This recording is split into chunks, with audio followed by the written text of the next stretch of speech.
All right, shall we start? Are we missing the president of the world? No, don't think so.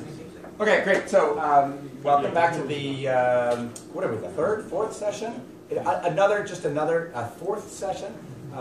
One magnificent paper after another, and I feel like I should give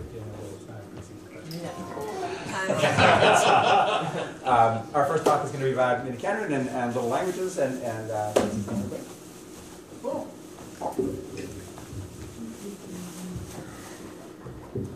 See if this. Okay.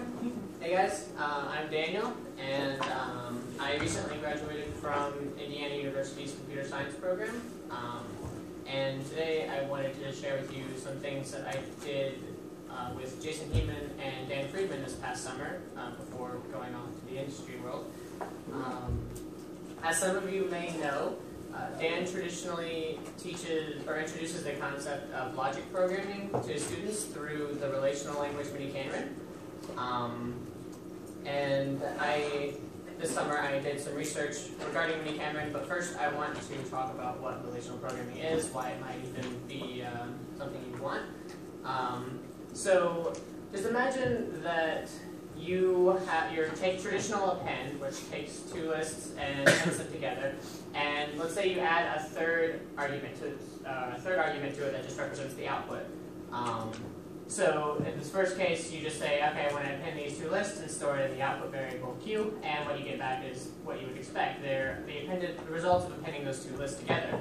But let's say you wanted to, well, so first of all, a relation is basically just a generalized function, which just means it's kind of like a reversible function that doesn't distinguish between its inputs and outputs. So, for example, if you were to just provide the second argument as the unknown, this is what you want. So I have this list. I have the result of appending this list to something else. Give me that something else. This is what you would want. This is the relation between those three parts of it. It's a trinary relation. So, and for example, furthermore, I guess, appendo, if you wanted to say, okay, I have this result, give me all the possible, this should actually say 1, 2, 3 ABC, copy paste error. But I have these two unknowns, I have this result, tell me every possible list that would give me that result. So if I want 1, 2, 3 ABC, these two lists, if x is 1, 2, 3 and y is ABC, that would combine to get 1, 2, 3 ABC. If x was 1 and y was 2, 3 ABC, and so on. So this is... The dot isn't really a dot, it's just a way of writing a pen. Right, well, yeah, it's not, in this case I was showing if the result was the pair of x, y. Okay. I should have made that explicit, but this was something I just threw together because I realized not many people might actually know what relational programming was. So, but yeah, this is kind of the power of relations and basically generating writing something one way and having it give you all parts of a relation. So to go back to what Mini Canron is a family of embedded domain-specific languages for relational programming in which programs are goals that are attempted in a particular state, and the result is a stream of states that achieve that goal. There are over 40 implementations of Mini Canron in at least 15 different languages. I know some in Clojure, Haskell, Ruby, C#, typically functional languages. But most of the current development is done in Clojure, Racket, and Scheme.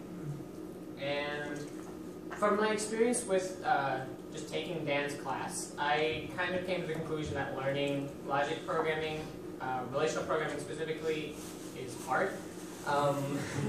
It differs so much from the imperative and functional programming backgrounds that a lot of new learners are familiar with or come from.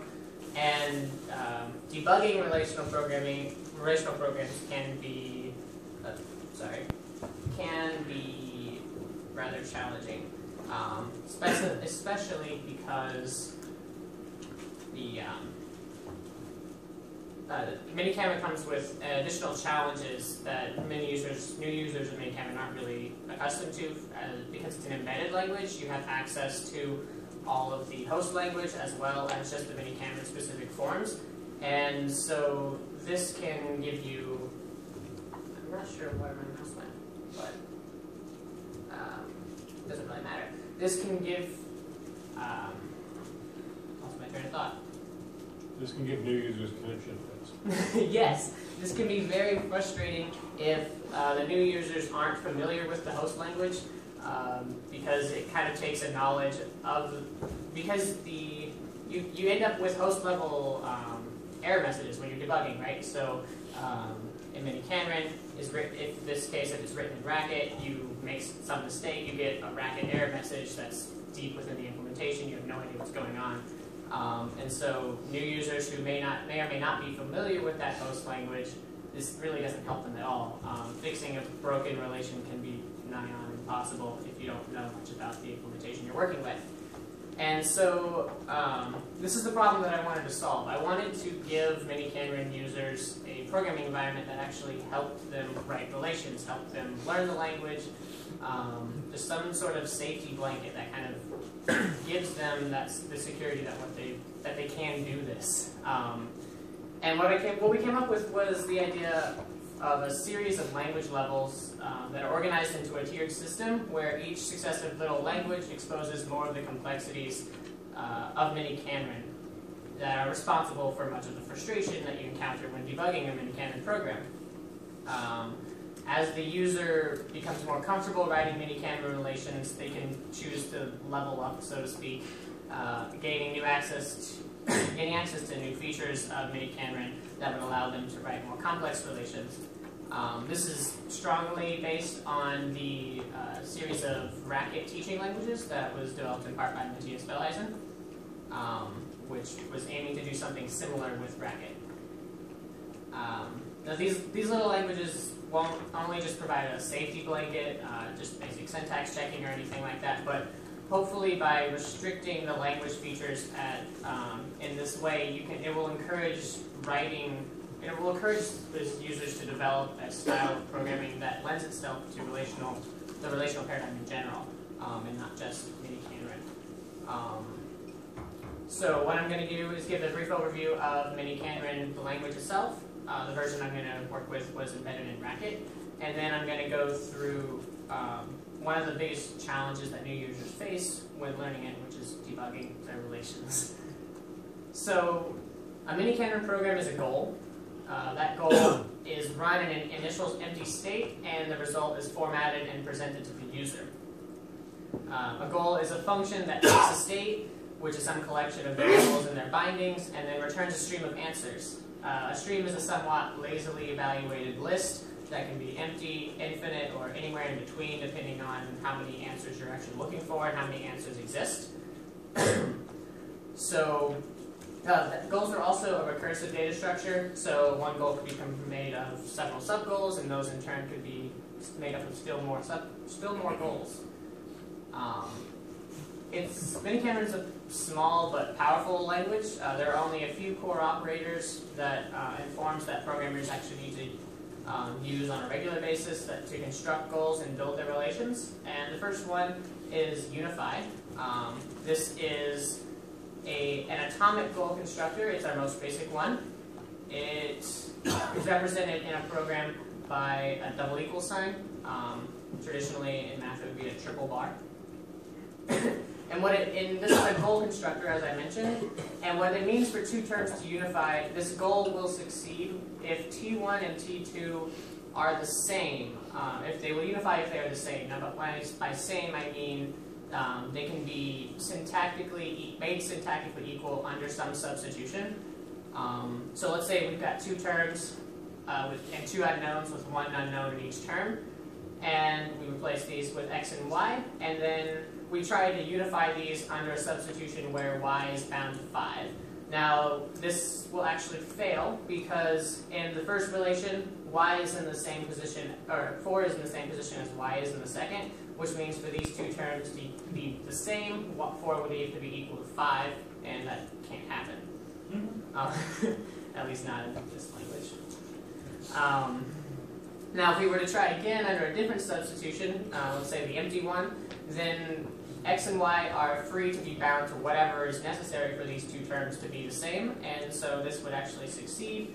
the result is all the possible states or substitutions which allow it to succeed. And in this case, the only possible one is for x to be bound 3 and y to be bound 4. So Unify is great for constructing simple atomic goals, but it's nice to be able to compose goals in some fashion to create more complex relations. And Conde will give us this ability. Conde is a disjunction of a sequence of clauses where each clause is a conjunction of goals. And the result of a Conde is, it will succeed if at least one of its goals succeed. And so in this particular Conde, if G1 was to succeed, then the result of this Conde would be the stream that results from attempting G1 in the current state. And similarly, if G2 or if G1 fails and G2 and G3 were to succeed, then the entire Conde evaluates to the stream that is the conjunction of G2 and G3. In the case where multiple clauses were to succeed, so if all 3 of these goals were to succeed, the resulting stream would be a concatenation of all of the streams resulting from the successful clauses. So, as you might imagine, it might be useful to work with variables when our relations become more and more complex. The fresh form allows us to do this. It introduces fresh logic variables, which just means the variable is brought into the substitution, but it doesn't have any bindings yet. And it is lexically scoped over its body, which is a sequence of goal expressions. And like Conde, fresh will evaluate to a goal that can either succeed or fail, and that goal is merely a conjunction of its goal expressions in the body. So if you wanted to actually run this, I guess you would say the first goal is, okay, let's say f is the same as 42, and then the next one is f is the same as life. That this entire fresh would actually fail because f can't be those two things, because those two things aren't also the same. So these 3 forms make up the core of miniCanron, which allows us to perform unification, disjunction, and conjunction. But in order to evaluate our miniCanron programs, it's nice to have, we need one more thing, which is run. So run just lets us execute a program, a miniCanron relation. So it takes a maximal number of answers that we want, and then a query variable or something to store the output in. And then what it will do is it will lexically scope Q, or our output variable, over the body, and then return whatever's in that variable at the end of the relation. So in this case, what we're doing here is freshening up 2 variables A and D, and then saying we want output of the form A dot D, the dotted pair of whatever they happen to be at the end of this program. And then we are saying, well, let me see if A was the same as 42, give me those results. Otherwise, give me the results where A is life and D is universe. And so if we were to actually run this, well, first of all, run is just the result of run is the conjunction of all the goals in its body. Here there's only one goal here, it's just fresh, but you could potentially have more. And there's also a version, run star, which will give you all the possible results, not just, it doesn't need to worry about what you want. So this is, if the results are infinite, you might be waiting a little while. But if we were to actually run this exact same thing, what we get back is what we might expect. So in this case, this is saying that at the end of this, the first result here, 40A was equal to 4, was the same as 42, and D, we didn't care what D was. It remained fresh, never had any bindings by the time this succeeded, which was this first result. This is where it succeeded. We asked for 2 answers, so it continued on, and then here it says, okay, well, what if A was actually life? Then D could then be universe. And that's how this would progress. So that's it for the miniCanron forms. The rest of the power of miniCanron just comes from access to the host language, as with any other EDSL. And we'll see how this can actually cause a lot of the frustration for both beginners and seasoned miniCanron users alike in a minute. So now I'm going to attempt to illustrate illustrate that frustration, which is debugging a mini-cannon relation. I'm going to take you through the process of debugging a mini-cannon program using the tools that are currently available to the user, and then contrast that to debugging in the exact same program with the most restricted little logic language in our system of language levels. So let's say we open up our REPL and then we load up mini-cannon, and suppose we wanted to define a relation that will just for fun generate the infinite series of piano numbers, which is just an easy way of representing the natural numbers as using only a zero value and a successor function. So I'll show you what that looks like in a minute. But let's say this is the relation we claim will give us this. I claim that this will generate our infinite series of natural numbers in the form of piano numbers. And so if we ran this is what I would hope to see. Here, z is representative of 0, and every s is basically one more. So you can think of this as like a tally mark system. So you start out with none, and then every time you make a mark on the page, your value of that whole thing goes up by 1. So let's run it and see what we actually get. And what we get is this nice, pretty internal error. It's reported as being deep inside the implementation itself. None of this tells us anything about the program we just wrote. So let's see if we can figure it out ourselves. Now looking back at this, something immediately jumps out at me, and that's our use of equals rather than equal. And this is Racket's numeric equality, not mini-Cameron's unify. And this is where we start to see the challenges of working within embedded DSL. You have no restraints with using the host language, and as such, Racket's free to interpret your program while either the Racket code generated from the mini-Cameron that you write, as well as the mini-Cameron implementation code as one giant Racket program. Abstraction is neat.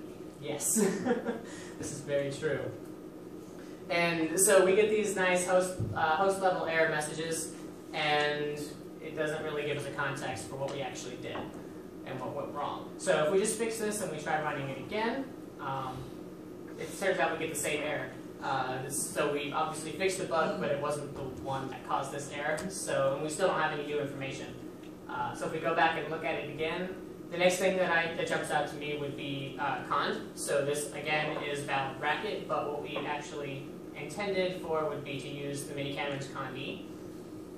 And this is another example of how the unchecked power of an embedded DSL can lead to unexpected bugs. So surely we fixed it by now. Turns out we haven't. But it points us, we have a different error message, a different internal error to guide us. So it has something to do with unify. Apparently, I don't believe any of this. I'm just going to say this is what we want to look at. So if we go back and look at this, this actually usually takes a little bit longer to spot, and that's we're actually missing a set of parentheses here, because the definition of cond is that it takes a sequence of clauses where each clause is a sequence of goals, and so here we're attempting to give a single goal where we actually wanted a sequence of goals. So we just need to wrap this in another set of parentheses and try it one more time, and that's what we get. We get back what we expected, and we get them all, thankfully. If I was you about the star, we'd probably be waiting a while. It shouldn't be hard to write it shouldn't be this easy to write bad mini-Canon. Most of the mistakes we saw were just simple syntax errors, something any new user or even a seasoned user would be likely to make. But since it was valid Racket, it was allowed to slip through to runtime rather than being stopped right where we actually wrote it. So with our approach to mini-Cameron as a series of language levels, the mini-Cameron users can have that a safety blanket without sacrificing one of the biggest features of an embedded DSL, which is access to the host language and all of its glory. So we've implemented the first little logic language in the series, which actually completely restricts access to the host language. We envision this as the level at which new users of mini-Cameron will likely to start at if they haven't had previous experience with relational programming. because in this case they're more worried about learning the relational programming paradigm rather than worrying about what happens when you mix relational and non-relational code. So in this case, we're going to try doing that same thing again with our newly restricted version of Minicanron.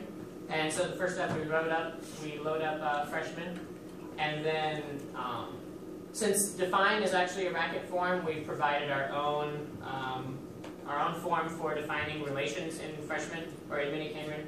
This is the key to much of the Minicanron syntax checking. And so here's the original program that we wrote that we claimed would succeed and generate all those piano numbers, and it doesn't even compile. So in this case, we get, not only do we get a relation or an error message that actually is referring to the code we wrote, it also kindly highlights the place where we made that error, and that doesn't just give us nice line numbers and implementation files. So this is much more friendly to using a Minicanron relation, and we realize our mistake immediately. Hopefully, fix it, and then let's try again. And here this time we see something went wrong with Unify. You might notice this is kind of identifying these errors backwards, what we originally saw, or what I initially saw. But in this case, something's wrong with our Unify, and maybe after a little searching, we realize, oh, we're just missing a set of parentheses here. Another good thing about having that highlighting in particular of highlighting that Unify, it made, if it wasn't already jumping out at you, it made that other equals, that misuse of numeric equality just jump out a little more, and so we kind of killed two birds with one error message there. And so if we fix both of them, voila, it compiles, and sure enough, it also runs and is correct. So that was a much better experience as far as debugging a Minicanron relation. We were able to figure out our mistakes almost exclusively through the error messages. So, and hopefully that will continue to, or that experience will help you with your other, with your future relations and better facilitate your learning of the language.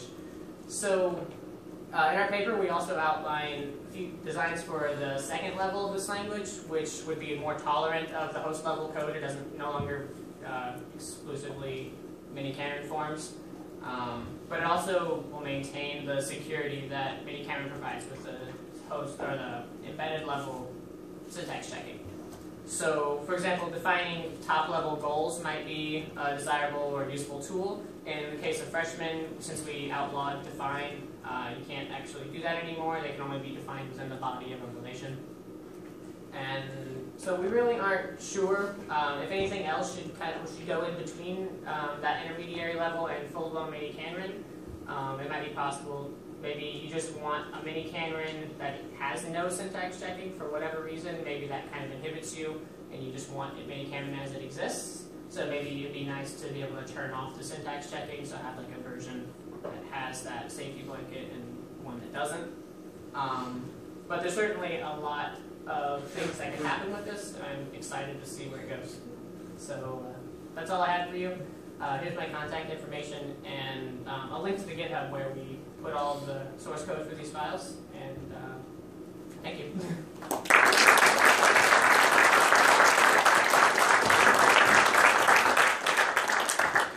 Any questions before I step down? It's coming around with the magic audio stick.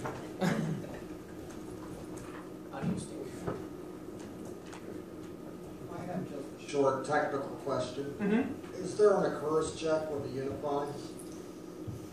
Yes. Yes. Jason, I remember you mentioning this. This was... yes, there is. There is. There was a great a time when there wasn't, if I remember correctly. That was only for line count. Yes, when they were trying to get it down under 40 lines. So that's on by default? Yes, it is. Yes, it is. It probably will never be taken out again. But yeah. Will, heard so much about you. Okay, so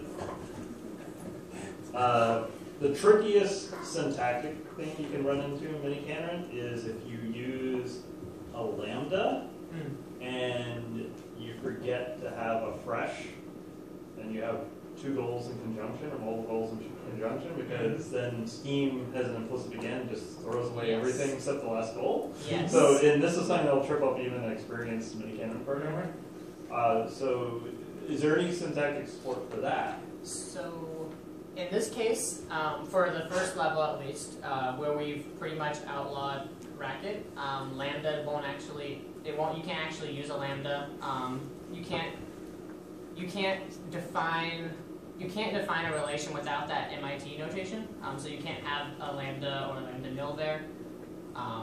So, at least in this lower level, it works fine. But if you were to throw in just like a literal function and as any of the operands for goal constructor, there is no support of that as yet, because I haven't found a good way of distinguishing between a procedure and a goal, like a procedure and a goal, because they are the same. They are just, a goal is a procedure. It's just a specialized procedure. I had thoughts on perhaps with the defined relation form, maybe every time a relation is defined, so for like top level goals and things, maybe having some sort of global counter that it gets incremented, or like perhaps a table of, or rather just a simple list of all the symbols that have been defined as goals, and then it kind of gets checked at compile time just to see, hey, is this a goal? Currently, what I've done is just simply check the identifier to see if it ends in an O, because by convention, relations end in O. So that actually kind of enforces a good convention. So, yeah. I have lots of questions, but we don't have time, so I'll ask you later. So thanks again. Yeah.